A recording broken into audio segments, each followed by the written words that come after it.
आज की इस प्रेस वार्ता में मैं दिल से स्वागत करता हूं।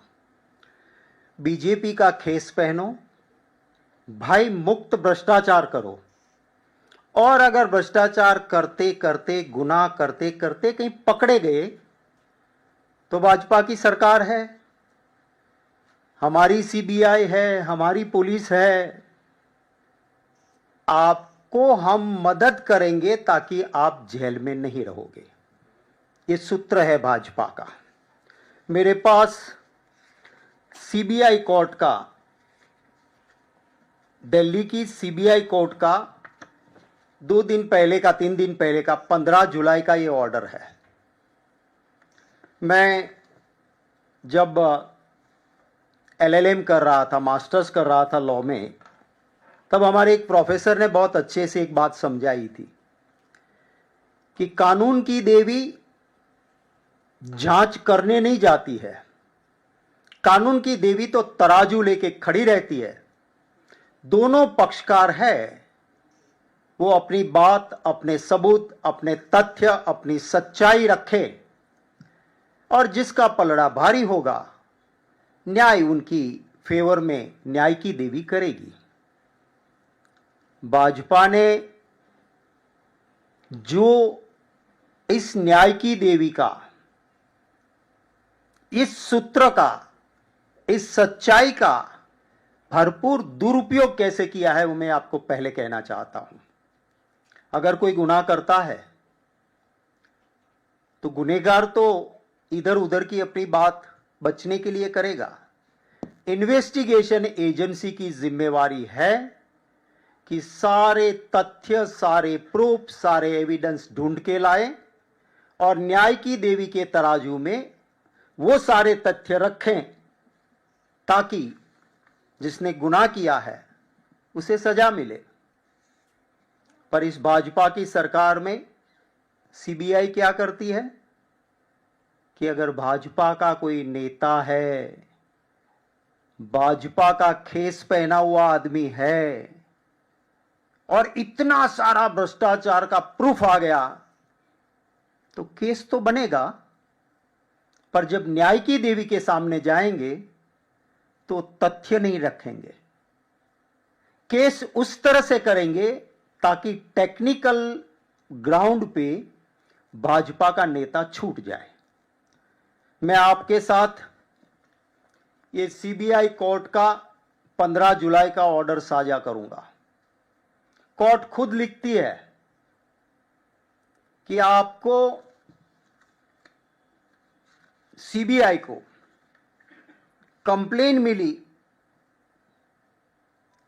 तो कानून कहता है कि कंप्लेन आते ही तुरंत पहले फर्स्ट इंफॉर्मेशन रिपोर्ट दर्ज करो, एफआईआर दर्ज करो। सुप्रीम कोर्ट ने भी कहा है कि कोई भी कंप्लेन आती है एफआईआर दर्ज करो। 2 साल तक 5,000 करोड़ के भ्रष्टाचार करने वाले के लिए एफआईआर दर्ज नहीं हुई। इन्वेस्टिगेशन बिना एफआईआर चला। फिर जब लगा कि एफआईआर तो करनी पड़ेगी, पार्लियामेंट में मैंने भी और बहुत सारे एमपीज ने क्वेश्चंस डाले कि भाई सरकार ने कंप्लेन दी सीबीआई को, इतने सारे तथ्य है, एफआईआर क्यों नहीं, जांच क्यों नहीं, अरेस्ट क्यों नहीं? तो एफआईआर बनाते हैं, पर सारा कानून जो काम करना चाहिए वो कानूनन नहीं, पर एक्यूज जैसे कि कोई दामाद हो अपना भाजपा का, उसी तरह उसको ट्रीट किया गया। वो आदमी जिसके खिलाफ इवन नितिन गडकरी जी ने कागज लिखा था, वो इंसान जिसके खिलाफ ढेर सारी कंप्लेंट्स दर्ज हुई, मेरे पास कुछ ऑडियोज है, मैं आपको वो भी दिखाऊंगा, कुछ विजुअल्स भी दिखाऊंगा। फार्मेसी काउंसिल ऑफ इंडिया के प्रेसिडेंट गुजरात के मोंटू पटेल, इसके खिलाफ ढेर सारे सबूत के साथ कंप्लेंट्स आई सीबीआई को जब सौंपा, 2 साल तक कुछ नहीं, उसके बाद एफआईआर दर्ज की। अगर सोशल मीडिया पे कोई छोटी सी मोदी जी या सरकार के खिलाफ ट्वीट भी कर देते हैं तो रातों रात उसको अरेस्ट किया जाता है। सीबीआई ने इस मोंटू पटेल को अरेस्ट नहीं किया। कोर्ट ने खुद अपने ऑर्डर में लिखा है, कोर्ट ने अपने ऑर्डर में लिखा है कि आपने उसको हाजिर होने के लिए समन्स तक नहीं भेजा। तब सीबीआई कहती है कि हमने उनसे फोन पे बात की थी। इट मीन्स आप फोन पे बात करते हो तो आपको लोकेशन पता है, वो आदमी कहां है वो पता है, अब तुरंत उसको अरेस्ट करते। फोन पे बात क्या करनी थी? उनके बंगले पे रेड होती है। आज एक गुजराती वर्नाक्यूलर अखबार ने फोटो के साथ उनकी 2 लग्जरियस गाड़ियां जो उसी बंगले में रहती उनके नाम पे थी, करोड़ों की कीमत वाली, वो गाड़ियां वहां से हट गई। सीबीआई कहती है कि हमने फोन पे बात की, और बाद में कहती है कि उनका एक फोन था, उसको फैक्ट्री आउटसेट पे करके सारा डेटा इरेज करके ड्राइवर को दे दिया था। ये सीबीआई कहती है। कोर्ट के अंदर मैं आपसे भी साझा करूंगा, सीबीआई का वकील या सीबीआई की ओर से जो सच्चाई और तथ्यों में यहां दिखा रहा हूं, सीबीआई के पास है। सीबीआई को ये सारी चीजें दी गई थी, कोर्ट के सामने नहीं रखते हैं। हजारों करोड़ का गफला करने वाला मोंटू पटेल, क्योंकि मैंने आपको कहा ना कि न्याय की देवी तो सिर्फ तराजू देखती है, कौन कितना इस पल्ले में डालते हैं। सीबीआई ने अपने पल्ले में सच्चाई डाली ही नहीं, पूरी आर्ग्यूमेंट्स वन साइडेड हुई। अब ये सामने वाला वकील कहता है कि सुप्रीम कोर्ट ने कहा था कि अप्रैल से पहले कॉलेज को अप्रूवल दो या 9 का डिसीजन करो, इसलिए हमने किया था। अरे सुप्रीम कोर्ट ने यह नहीं कहा था कि आप वहीं पे जाके देखो ही नहीं, पर सीबीआई की ओर से वो आर्ग्यूमेंट ही नहीं। और नतीजा क्या हुआ कि मोंटू पटेल को इतने बड़े घोटाले में, क्योंकि सीबीआई ने तथ्य नहीं रखे, 23 तारीख तक का इंटरिम प्रोटेक्शन कोर्ट ने ग्रांट कर दिया। सीबीआई को तुरंत हाई कोर्ट में जाना चाहिए कि इंटरिम प्रोटेक्शन नहीं देना चाहिए, सीबीआई गई नहीं। 23 तारीख को जवाब फाइल करना है। ये अगर औरों के वहां होता है छोटा सा गुना भी, तो सीबीआई क्या करती है और यहां क्या होता है। मैं एक पहला फोटोग्राफ है वो जो चलाइए,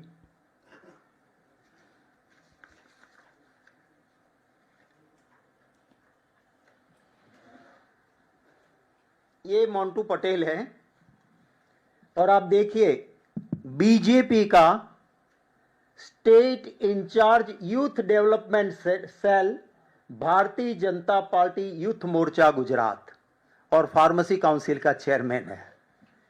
ये यूथ डेवलपमेंट करता है। करोड़ों रुपए कैसे कमाए जाते हैं भ्रष्टाचार से, वो भाजपा में युवाओं को सिखा रहा है।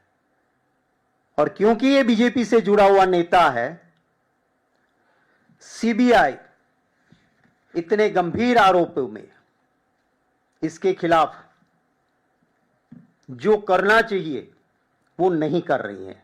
मैं आपको एक चीज, क्योंकि क्या होता था यहां पे कि आपको फार्मेसी कॉलेज चाहिए तो उसके लिए प्रोसीजर होता है, वो प्रोसीजर को फॉलो नहीं करना है। 10 लाख से लेके 25 लाख तक आप पैसे दो, आज कैश दिया, कल आपको मंजूरी मिल गई। मैं धन्यवाद करता हूं, मैं आपको आगे दिखाऊंगा। कुछ अखबार ने इन्वेस्टिगेटिव जर्नलिज्म करके कहा कि इसको फार्मेसी काउंसिल ने मंजूरी दी है।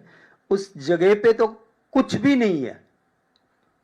20 किलोमीटर की दूर पे एक फार्मेसी कॉलेज का बोर्ड लगा है, ना बिल्डिंग है ना कुछ भी नहीं है। और ऐसी सैकड़ों कॉलेजें ये मंजूर करते हैं मैं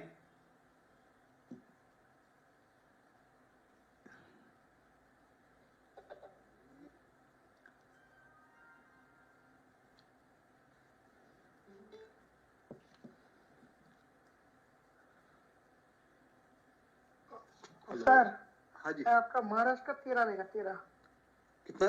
13 में कर देगा? 13 में कर देगा? कर देगा। और कितनी देर में कर देगा, मतलब कितने दिन में कर देगा? 4 से 5 दिन के अंदर। हाँ, 4 से 5 दिन के अंदर। अच्छा, तो फिर मतलब उनका पूरा कंप्लायंस भी हो चुका है, फिर भी 13 लगेंगे क्या? कम में हो जाएगा कुछ?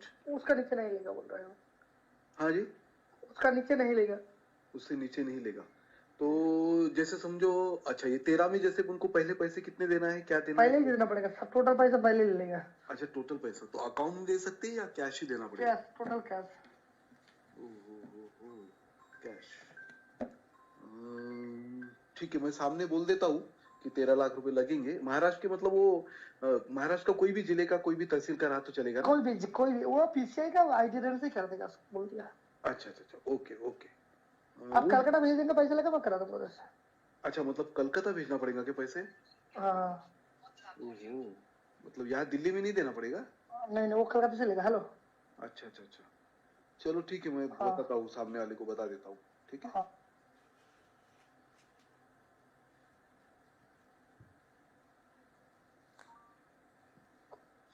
हेलो।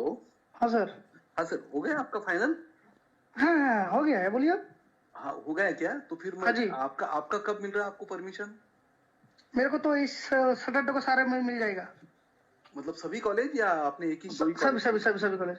अच्छा, सातों के सातों 10 के 10 कॉलेज दे दिया क्या आपने? हाँ। अरे वाह, मतलब उनको आपने 90 लाख में सौदा हुआ होगा फिर आपका।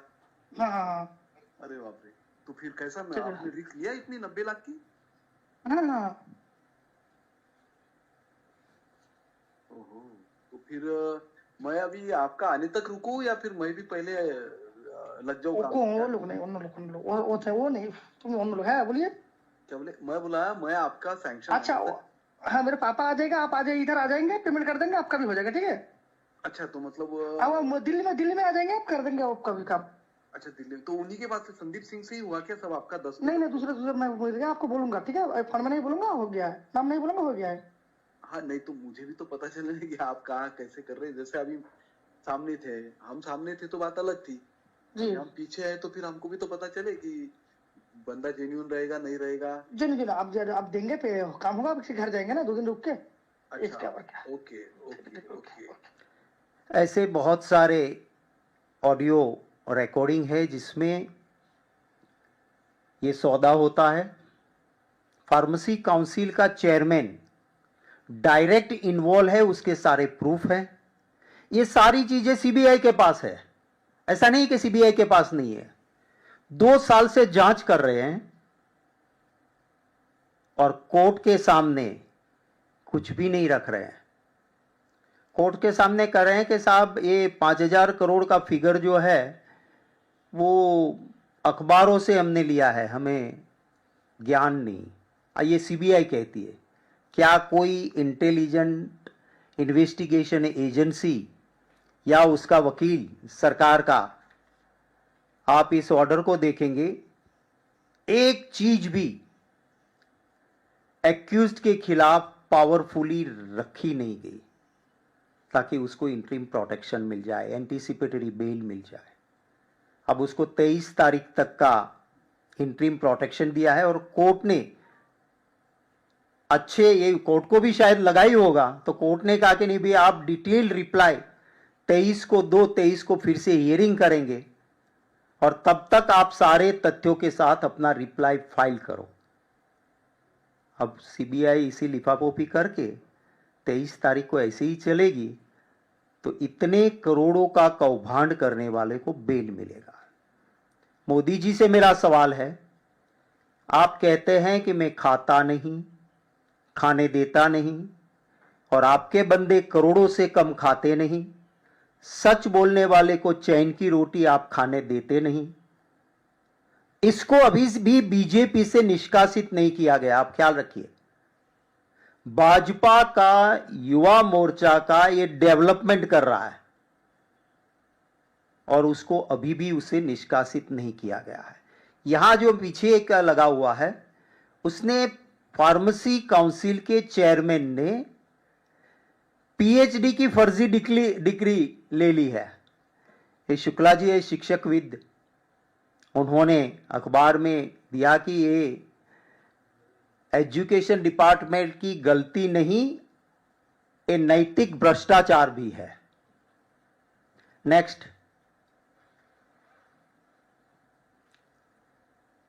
हाँ बोलो।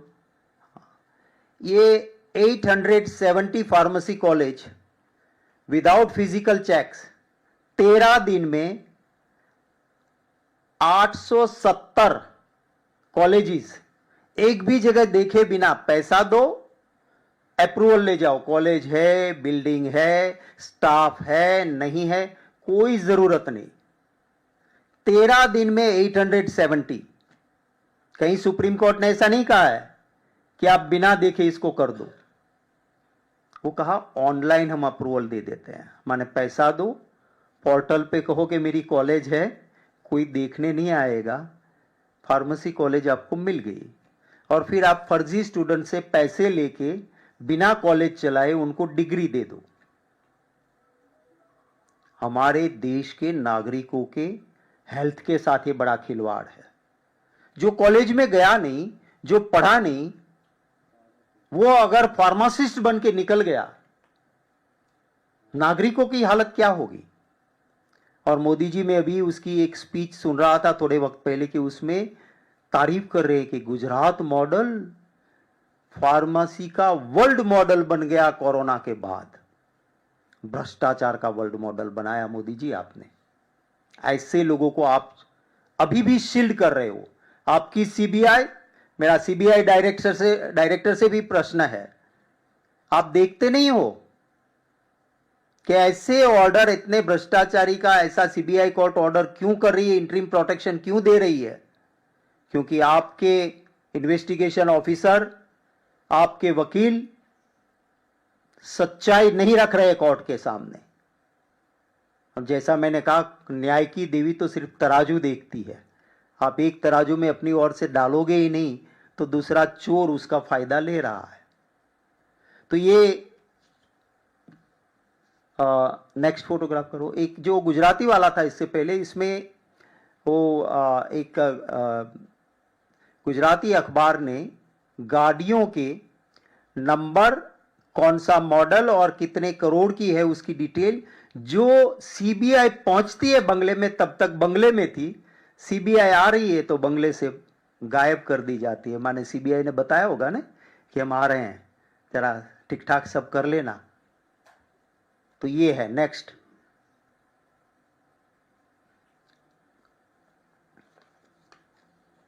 ये सारी, इसको चलाते रहो, इसको चलाते रहो, आगे आगे और चलाते रहो। ये सारे डॉक्यूमेंट्स गुजराती में जो इन्होंने लैंड और प्रॉपर्टी परचेज की है मोंटू पटेल ने, विच runs in crores of rupees, 1,51 lakh है। ये इनकी गाड़ियां हैं, लग्जूरियस गाड़ियां, ये उनकी फैमिली है। उनकी वाइफ के नाम पे भी बहुत प्रॉपर्टी है। और आगे चलो, ये गाड़ियां हैं उनकी, रेंज रोवर है, वो टोयोटा की एक नई निकली हुई है वेलफायर, वो भी है। ये नई गाड़ी लाए हैं तो संत से जरा तिलक करवा रहे हैं। और आगे चलो, और आगे चलो। ये सारे जो लैंड्स उन्होंने परचेज किए हुए हैं उनके डॉक्यूमेंट्स है।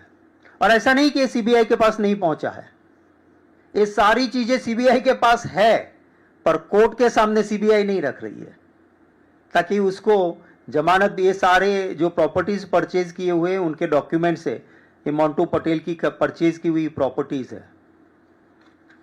एक आखिरी बात मैं आपसे कह के फिर रोक लो, चलेगा, क्योंकि बहुत सारे प्रॉपर्टी परचेज किए हुए हैं, सबको क्यों बोर करे ज़्यादा, वो शेयर कर देना बाद में। तो ये मोंटू पटेल जो है, फार्मेसी काउंसिल में ऐसा होता है कि स्टेट काउंसिल से नुमाइंदे चुन के सेंट्रल काउंसिल में आते हैं। 2013 में मोंटू पटेल गुजरात से फार्मेसी काउंसिल में चुनाव जीत के वहां से दिल्ली में सेंट्रल फार्मेसी काउंसिल माने फार्मेसी काउंसिल ऑफ इंडिया में वो आए। यहां आने के बाद उन्होंने ये दुकान शुरू की। फार्मेसी में अच्छे लोग जो है वो सारे नाराज हुए कि भाई ये तो लूट चल रही है और हमारे प्रोफेशन को भी ये बदनाम कर रहे हैं। तो नेक्स्ट चुनाव जब आया गुजरात का, जब ये खुद यहाँ पे चेयरमैन थे, तो वहाँ चुनाव आया तो अराउंड 55,000 वोटर है गुजरात में फार्मेसी के लिए। स्टेट काउंसिल में इनको सिर्फ 435 वोट मिले, डिपॉजिट गई और वो चुनाव हार गया। स्टेट काउंसिल में से चुनाव हार गया तो यहां तो फिर चेयरमैन रह नहीं सकता है। काउंसिल में रूल ये है कि आप जिस स्टेट में रहते हो, जहां आपका बिजनेस है, वहीं से आप आ सकते हो। इनके लिए दमन से व्यवस्था हो गई, जहां ना उनका बिजनेस है ना रहता है, और दमन से फिर सेंट्रल काउंसिल में आ गया। वहां पे एक रजिस्ट्रार चौधरी, जब इसकी जांच शुरू हुई तो अपने बंदे को, जिसके खिलाफ बहुत सारे आरोप थे धोखाधड़ी के, उसको रजिस्ट्रार बना दिया। मैं ही चोर, मैं ही पुलिस, मैं ही कोतवाल, अपने बंदे को वहां लगा दिया। यहां जब ये सब चलने लगा सीबीआई में, तो मोंटू पटेल ने सोचा शायद जेल जाना पड़े, कोई नया आदमी बैठे, इसकी बजाय मेरा बंदा बैठना चाहिए। वाइस चेयरमैन को रिजाइन करवाया, चौधरी को ले आए अपने को, उधर बिठाया वाइस चेयरमैन, ताकि वही रहे। और पूरे गुजरात में इनके मिले हुए लोगों की प्रॉपर्टीज, उसका भी जांच होना चाहिए। मोदी जी की खास फेवरेट 2 बहनें, ईडी और इनकम टैक्स, उनमें से एक भी मोंटू पटेल के घर नहीं गई अभी तक। ना ईडी गई, ना इनकम टैक्स गई। इतना प्रूफ, इतने करोड़ का भ्रष्टाचार होने के बावजूद मैं मांग करता हूं मोदी जी से कि अगर आप खाते नहीं तो ये करोड़ों खाने वाले को सबसे पहले तो भाजपा से तो कम से कम निष्कासित करो। मेरी दूसरी मांग है कि आपकी सीबीआई को बोलो कि सच्चाई कोर्ट के सामने रखे और इसको अग्रिम जमानत खारिज हो, उसकी पूरी तरह से सुप्रीम कोर्ट तक लड़े। मेरी तीसरी मांग है कि मोदी जी, आपकी दोनों फेवरेट बहनें ईडी और इनकम टैक्स, इसके लिए फिट केस है, उनको भेजिए यहां पे और जांच करवाइए। मेरी एक और मांग है कि जो पूरा गफला करके काउंसिल में अपने बंदों को इन्होंने बिठा के रखा है, उन सभी को हटाइए। काउंसिल को किसी एक सुप्रीम कोर्ट या हाई कोर्ट के रिटायर्ड जज के नीचे सौंप दीजिए। और आपने ही एक नया कानून काउंसिल के लिए लाने के लिए कहा है, उस कानून को इसी सत्र में पारित करवा के, जहां पारदर्शिता रहे, उस तरह से फार्मेसी काउंसिल ऑफ इंडिया का गठन उस नए कानून से हो। और तब तक इधर सुप्रीम कोर्ट या हाई कोर्ट के निवृत्त रिटायर्ड जजीज के जरिए फार्मेसी काउंसिल का रूटीन काम भी चले और जांच भी तभी सही होगी। ये मेरी मांगे हैं। आपका कोई सवाल होगा तो उनका स्वागत रहेगा। गोयल सर, आज आपने प्रेस कॉन्फ्रेंस किया है, ईडी सीबीआई के ऊपर आप क्वेश्चन कर रहे हैं, लगातार ऑपोजिशन पार्टीज यही कहती हुई नजर आई हैं, लेकिन वहीं दूसरी तरफ जो है रॉबर्ट वाड्रा के खिलाफ चार्जशीट फाइल हुई है। चैतन्य बघेल जो भूपेश बघेल के बेटे हैं, उनको अरेस्ट कर लिया गया है। इसको पॉलिटिकल वेंडेटा कई नेता बोल रहे हैं, आपकी इस पे क्या राय है? देखिए, आज मोदी जी की सरकार को 11 साल हुए। चुनाव से पहले से इनके खिलाफ बहुत बोल करते थे। 11 साल तक इनको कुछ नहीं मिला। आपको याद होगा कि 11 साल होने के बाद 11 साल किसी गुनाह के अंदर चार्जशीट फाइल करने में, मैं हाई कोर्ट में मैंने प्रैक्टिस भी की है, क्रिमिनल प्रोसीजर कोड में ये साफ प्रावधान है, स्टिपुलेटेड टाइम में चार्जशीट फाइल करो, और अगर चार्जशीट फाइल स्टिपुलेटेड टाइम में नहीं होता है then there is no offence, default bail भी मिल जाती है। 11 साल तक आप चार्जशीट नहीं कर पाए। आपको याद होगा कि खट्टर सरकार ने एक जांच आयोग बिठाया था, कुछ नहीं हुआ। उसी केस में, वाड्रा जी वाले केस में, जांच आयोग में कुछ नहीं मिला, एसआईटी खट्टर सरकार ने बनाई। वहां पर भी भाजपा की सरकार, यहां पर भी भाजपा की सरकार। उस एसआईटी ने कुछ भी गलत नहीं पाया, एसआईटी ने रिपोर्ट पेश कर दी कि कुछ नहीं है, इस केस में दम नहीं है। उसके बाद एसआईटी का पुनर्गठन हुआ। ऐसा क्या हो सकता है? दोबारा पुनर्गठन हुआ, कुछ भी नहीं। ये मेन केस के अंदर कुछ नहीं मिला। देश देख रहा है ये सब कुछ। क्या 11 साल के बाद आप जो कर रहे हो, जिसको कोई कानून मंजूरी नहीं देता है, और दूसरी ओर मैंने आपको कहा कि सामने दीवार पे लिखे हुए इतने सबूत होने के बावजूद आपकी सीबीआई मोंटू पटेल को मजे करने के लिए सारी मदद कर रही है, और इधर जिस केस में दो एसआईटी, एक पहली SIT clean chit, second SIT पुनर्गठन के बाद कोई कुछ नहीं हुआ, जांच आयोग कुछ नहीं, और अब जाके ये जो हो रहा है। पर मैं जानता हूं, जब गुजरात में एक एसआईटी ने मोदी जी को बुलाया था तो कैसे वो फफड़ा गए थे। मुझे खुद अरुण जेटली जी ने कहा था कि आंख में आंसू तक आ गए थे, कैसे जाऊं, ये अरेस्ट कर लेंगे, ये कर लेंगे। ये गांधी फैमिली है, ना डरे हैं ना डरेंगे, लड़ेंगे, झुकेंगे नहीं। तो ये डराने की साजिश और देश का ध्यान बंटवाने की भी, जब भी ऐसा कुछ होता है तो कुछ ऐसी चीज कर दो कि जो इश्यू रियल इश्यू है, जनता का इश्यू है, लोकतंत्र बचाने की बात है, कहीं ना कहीं पार्लियामेंट शुरू हो रही है, तो उस वक्त पे कुछ ऐसी चीज कर दो कि सही इश्यू पे चर्चा या बहस ही ना हो और अटेंशन डाइवर्ट करो। पॉलिटिकल वेंडेटा, डराने की कोशिश, पर इसमें कामयाब वो नहीं होंगे।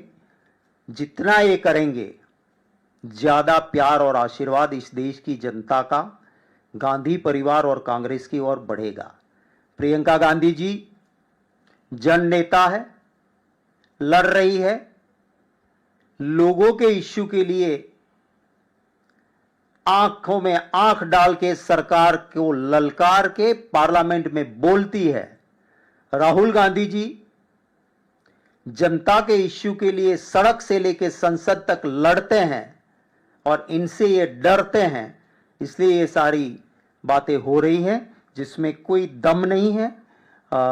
भूपेश बघेल जी के बेटे का भी आप देखो तो इतने वक्त के बाद, जब इनको लगता है कि नेता को डराया धमकाया नहीं गया तो बेटे को, परिवार को इन्वॉल्व करो, इमोशनल ब्लैकमेलिंग करो, पर ये ना भूपेश बघेल जी भी ना डरेंगे ना झुकेंगे। आखिर में मैं मानता हूं कि हमारे संविधान के हिसाब से सबसे बड़ी जिम्मेवारी हमारे न्याय तंत्र, हमारे जुडिशरी पर है। संविधान बना, उस बहस में भी ये कहा गया कि एग्जीक्यूटिव तो मिसयूज करने की कोशिश कर सकता है, but it is the duty of judiciary कि ऐसी मनमानी ना हो, और इसीलिए इंडिपेंडेंस ऑफ जुडिशरी की बात की गई है।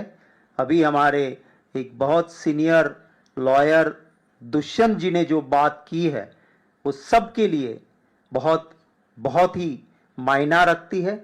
मुझे जरूर उम्मीद है कि हमारी जुडिशरी भी, पास्ट का इतिहास भी है कि वो मौके पे खड़ी हुई है और अपने संविधान और सच्चाई की रक्षा की है, तो वही यहाँ पर भी हो, ऐसी उम्मीद मैं जरूर रखता हूँ। सर सॉरी, वहाँ जाके आता हूँ। हाँ, अभी कुछ दिन बाद इंडिया गठबंधन की बैठक होनी है और लोकसभा के बाद पहली बार ये इंडिया गठबंधन की बैठक हो रही है, लेकिन उसके पहले ही आम आदमी पार्टी ने इंडिया गठबंधन से किनारा कर लिया। उन्होंने आधिकारिक तौर पे कहा है कि अब हम इंडिया ब्लॉक का हिस्सा नहीं है, ये अलायंस सिर्फ लोकसभा चुनाव तक के लिए था।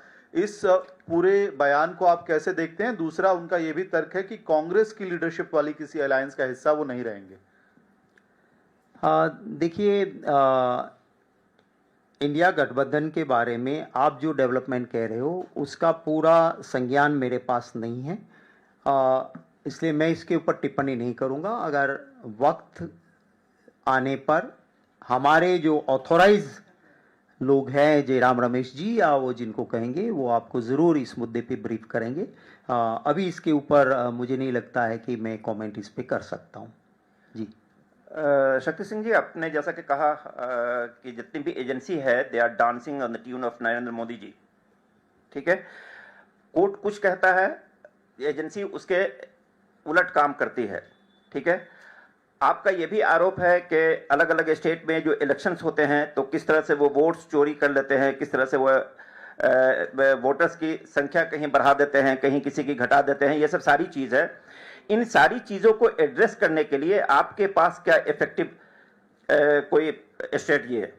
देखिए, पहली बात तो ये है कि चुनाव आयोग एक कॉन्स्टिट्यूशनल इंस्टीट्यूट है।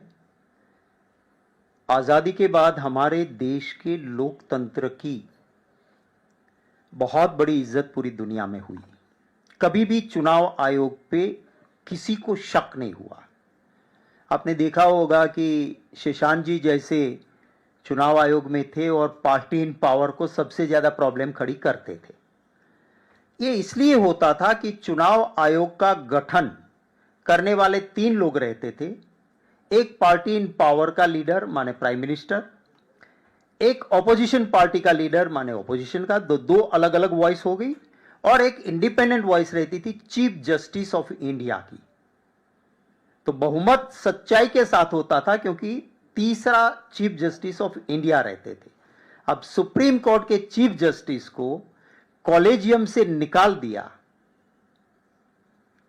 अगर मोदी जी को कोई धांधली नहीं करनी है तो सीजीआई पे क्यों शक करते हो आप, चीफ जस्टिस ऑफ इंडिया के ऊपर? वहां पे आप अमित शाह को बिठाते हो, आप और अमित शाह। हमारे एक साथी कांग्रेस छोड़ के चले गए, अर्जुन भाई मोढवाड़िया, वे कहते थे रंगा बिल्ला। तो ये दोनों बैठ के क्या, ये आज वो बीजेपी में है, तो ये दोनों बैठ के क्या तय करेंगे?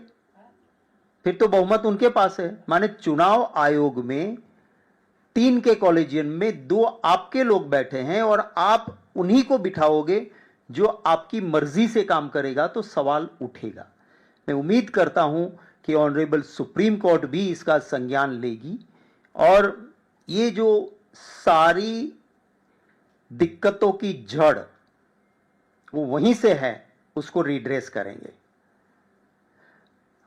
एक मैं आपसे मुद्दा कहना भूल गया कि सीबीआई ने एक डायरी पाई है।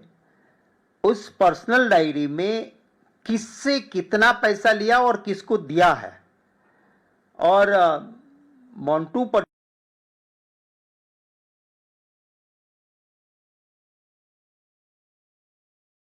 से और किससे कब क्या, उसका सारा चिट्ठा उसमें है। वो डायरी सीबीआई के पास है पर कोर्ट के सामने वो नहीं आ रही है।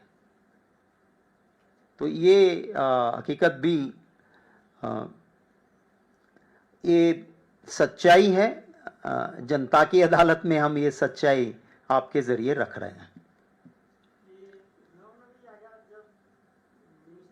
मिनिस्टर थे तो एमसीआई के चेयरमैन थे केतन देसाई, और वो रंगे हाथ पकड़े गए थे। ये फार्मेसी काउंसिल है, यहाँ भी वो आपका गुजरात मॉडल जो है वही है।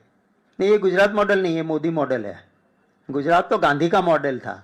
गुजरात माने गांधी का मॉडल, गुजरात गांधी जी का हाँ, तो आप क्या कहना चाहते हैं? तो वो मैं यही कहता हूं कि अगर सरकार सही है तो इतने सारे रुपये में अगर कांग्रेस की सरकार के वक्त कोई पकड़े जाते थे, इतना ऑडियो है, डायरी है, इतनी कंप्लेंट्स है, नितिन गडकरी जी भी कंप्लेंट्स लिख के भेजते हैं, और फिर भी सीबीआई जो है वो तथ्य नहीं रखती है, ना कोई रंगे हाथ पकड़ने की कोशिश होती है, ना कोई काम होता है।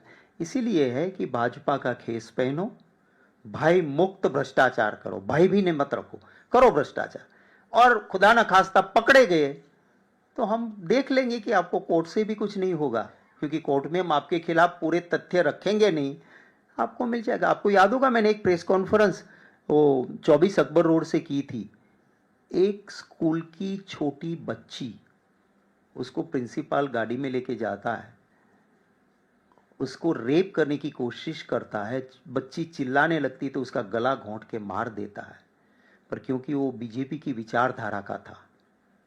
पॉस्को में जिसको फांसी होनी चाहिए, उसको पता है क्या जजमेंट आया कोर्ट का? 10 साल की सजा हुई, क्योंकि कोर्ट के पास पूरे तथ्य ही नहीं रखे।